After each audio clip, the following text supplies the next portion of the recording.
বল আমাকে ভালোবাসিস কিনা। ভালোবাসবো, কিন্তু আমার কিছু শর্ত মানতে হবে। হ্যাঁ বল, কি শর্ত মানতে হবে?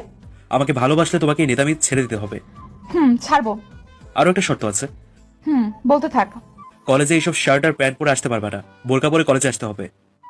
মানলাম তোর সব শর্ত। এবার বল যে ভালোবাসো। তোমাকে আমি ভালোবাসি। I love you. I love you two.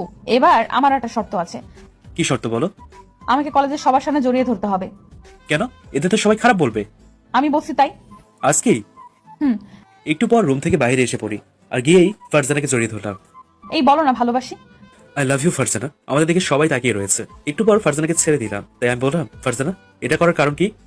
তোমার আর ভালো লাগে না, শুধু ক্ষুধা লাগে। কিন্তু ফ্রিজ খুলে দেখি কিছু নেই। কেমনটা লাগে বলুন তো? এত ক্ষুধা পেয়েছে আর ফ্রিজে কিছুই নেই। আব্বু, এই আব্বু, কোথায় তুমি? আমার চেঁচামেচিতে শুনে আব্বু